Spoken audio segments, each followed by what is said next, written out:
Bonjour les enchanteurs, ravi de vous retrouver sur ma chaîne Inspiration Enchantée pour les guidances sentimentales du mois de mai. Mais avant toute chose, n'oubliez pas de partager, de liker et surtout de vous abonner à ma chaîne. Si vous désirez une guidance personnalisée avec moi, vous avez mes coordonnées en barre de description. Vous avez le lien qui vous emmène sur mon site web où vous pourrez réserver la date et l'heure de votre guidance à votre convenance. Donc tout est en barre de description. Ensuite, petit rappel, vous rappelez que ce sont des guidances générales, ça ne peut pas parler à tout le monde. Allez faire un tour du côté de votre signe solaire ou de votre ascendant si vous le connaissez pour recouper les messages. Dites-vous que le temps est flexible, ce dont je parle peut s'être déjà passé, vous le vivez ou se vivra au-delà du mois de mai. Vous pouvez aussi aller voir les guidances du mois de mai, les guidances générales, je vous accroche la vidéo ici. Et puis, c'est parti pour chacun des signes. À de suite. Alors, les Capricornes, que vous réserve votre mois de mai au niveau sentimental? Restez bien jusqu'à la fin, les Capricornes. Je vais faire des cantars, des camps. Les Capricornes, qu'est-ce qui est là pour vous? Nouvelle rencontre proche. Écoutez, si vous êtes célibataire et si c'est votre souhait de rencontrer quelqu'un, il y a vraiment quelqu'un qui va être mis sur votre route au mois de mai. Et c'est assez, assez rapide de ce que l'on nous dit. Pour les Capricornes en couple, on peut nous inviter justement, peut-être que c'est très récent votre rencontre, mais aussi peut-être la nouveauté, de remettre de la nouveauté comme au premier jour dans votre couple. Ce mois-ci, les Capricornes, de rallumer la flamme des premiers instants. Allez, on va aller voir quel est votre état d'esprit, les Capricornes. L'état d'esprit de l'autre personne. À quoi vous aspirez au mois de mai? À quoi aspire l'autre personne? Quelle est la dynamique de votre relation et l'énergie qu'elle a pour vous à la fin du mois, les Capricornes? Alors, votre état d'esprit, l'énergie, oh magnifique, l'énergie de l'impératrice. Donc, l'idée de porter des projets, pour certains, de s'engager dans une relation. Ça nous parle de foisonnement, ça nous parle de prendre soin, ça nous parle de séduction aussi. On est dans le féminin sacré avec cette carte-là. Donc, vous voyez, vous êtes enfin prêt, pour certains Capricornes, à vous ouvrir de nouveau à l'amour, à faire confiance. Il y a un foisonnement là avec cette carte-là, avec cette impératrice. On vous invite pour moi à sortir. Il est peut-être question aussi d'une rencontre qui peut se faire dans un lieu verdoyant, vous voyez, dans un jardin, de ce que je ressens. Il y a quelque chose comme ça. En tout cas, voilà, vous portez en vous les espoirs d'une nouvelle rencontre, les Capricornes, ou pour certains, eh bien, d'un foisonnement d'idées, de savoir comment ramener de la créativité, du jeu, du plaisir des premiers instants, si vous êtes en couple, les Capricornes. L'état d'esprit de l'autre personne en face de vous, c'est quelqu'un qui arrive à la fin d'un cycle qui lui a pris la tête. Comme je vous disais, hein, si vous êtes en couple, il y a un renouveau, il y a un redémarrage. C'est une carte numéro 10, en face de vous, c'est quelqu'un qui s'est peut-être posé beaucoup de questions, qui a été extrêmement critique envers elle-même, envers la relation que vous aviez, envers vous-même. Mais voilà, c'est quelqu'un qui en a marre, qui pour moi a envie de laisser son autosaboteur intérieur de côté et se promettre de la nouveauté. Si vous êtes célibataire, la personne qui vous vient, voilà, c'est quelqu'un qui est en fin de cycle, qui s'est posé beaucoup de questions. Peut-être de savoir en se disant, est-ce que je peux m'engager de nouveau dans une relation? Est-ce que je suis prêt? Est-ce que je suis prête? Il peut y avoir quelque chose comme ça. Quelqu'un qui aura pu être en doute vis-à-vis de sa capacité à séduire ou son envie de rencontrer de nouveau l'amour. Alors, vous aspirez à quoi, les Capricornes? Le 5 de Pentacle. À sortir justement,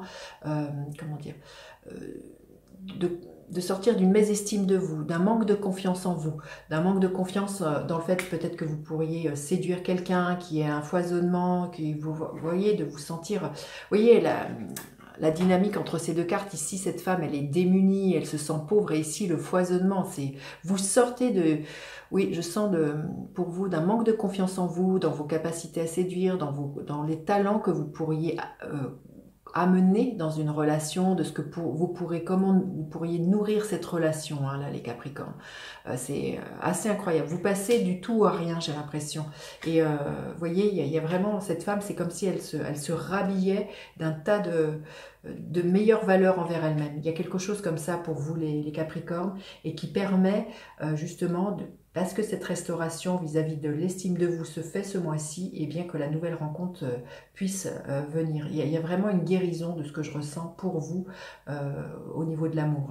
Alors, à quoi aspire l'autre personne?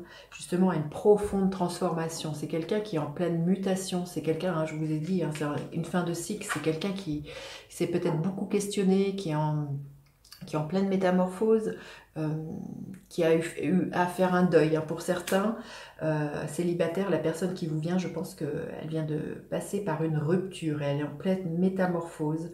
Elle est prête de nouveau à s'envoler et à vouloir s'engager au niveau sentimental. Si vous êtes en couple, la personne qui est en face de vous, voilà, est passée par peut-être la question de savoir si elle avait envie de continuer ou pas dans cette relation, ou de s'investir différemment.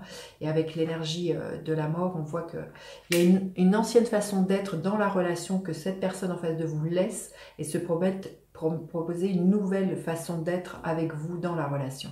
La dynamique de votre relation, écoutez, magnifique, la roue de fortune. Pour les célibataires, il y a un coup de chance, il y a une rencontre par les hasards heureux. Les choses qui étaient grippées se dégrippent. Hein. La roue de fortune, c'est le coup de chance, le coup du destin. Il y a vraiment une rencontre pour certains vous allez vous dire, c'est beaucoup de magie, beaucoup de synchronicité. Il y a des événements qui vont s'enclencher, qui vont vraiment permettre cette nouvelle rencontre. Et puis voilà, pour les couples, les choses qui étaient grippées se dégrippent. Et il y a vraiment une nouvelle façon d'être dans votre couple. Et l'énergie qui est là à la fin du mois, le 4 d'épée. Pour moi, ce que j'entends là pour vous les Capricornes, c'est qu'à la fin du mois, c'est pour vivre heureux, vivons cachés. Vous allez être en mode cocooning, en mode love, mais ensemble, voilà. Peut-être pas trop étaler votre bonheur, vous allez avoir envie de vous octroyer des moments cosy, cocoon avec l'autre personne, d'apprendre à vous connaître. Il y a vraiment, je sens, mettre comme un halo de protection pour préserver cet amour et le vivre intensément, là, les Capricornes. Superbe hein, de ce que je ressens. Hein. Je sens que c'est un mois de grande métamorphose pour certains Capricornes. C'est comme une renaissance. Hein. C'est une renaissance vis-à-vis de l'estime de vous, de votre valeur, de vous dire je le vaux bien, j'ai le droit de vivre l'amour. Il y a quelque chose comme ça qui se restaure pour vous les Capricornes. Allez, message supplémentaire. Oh, magnifique. L'heureux succès, le vœu est exaucé. Hein. Donc, voyez, il y a vraiment un switch. Hein. Comme je vous disais, vous passez du tout au rien et vous reprenez confiance en vous vis-à-vis d'une rencontre, vis-à-vis de l'amour, de vous ouvrir hein, de nouveau à l'amour, les Capricornes. Hein. Super. Alors, autre message pour les Capricornes que vous auriez besoin d'entendre, les Capricornes. On va écouter. Magnifique. Voilà, carte numéro 1, un nouvel amour. Aphrodite, je t'appelle afin de m'apporter ici maintenant un amour authentique. Eh bien les Capricornes, j'ai hâte de lire vos commentaires hein, parce que ça magnifique ces cartes. Hein. Allez, on va les voir. Décan par décan. Oui. Premier décan, il y a un succès en amour. Le 6 de bâton nous parle d'un succès. Vous êtes victorieux, victorieuse. On vous regarde, vous êtes acclamé. Il y a vraiment... vous êtes mis sur le devant de la scène. Hein. Il y a vraiment les honneurs au niveau sentimental. Alors, le deuxième décan, le 10 d'épée qui est le même que celui-ci. On arrive vraiment à la fin d'un cycle qui a été long, douloureux. Là, on voit ce mois-ci, les Capricornes du deuxième décan, que vous vous redressez, vous vous relevez. Et voilà, vous restaurez une image de vous-même, une estime de vous-même et votre souhait est de rencontrer quelqu'un et l'amour est là. Hein. Allez, troisième décan, les Capricornes. Le 8 de coupe. On quitte un état émotionnel, vous voyez, ce sentiment de douter de soi, d'une mésestime de soi, de se dire qu'on ne veut pas, qu'on ne vaut pas rien, qu'on ne vaut rien. J'ai un peu mélangé là. Et là, on tourne le doigt tout ça pour moi. Hein, et on va chercher le 9 de coupe qui est un épanouissement, qui est les rêves qui s'exaucent, qui est voilà, le happy end hein, avec le 9 de coupe. Donc vous voyez... les Capricornes, je pense que c'est vraiment un mois où de transition, il peut y avoir des très très beaux succès amoureux, sentimentaux pour vous en amour. Ben, dites-moi en commentaire justement, j'ai toujours plaisir à vous lire. N'hésitez pas à partager, liker, vous abonner à ma chaîne. Je vous dis à bientôt pour d'autres guidances. Bye bye les enchanteurs.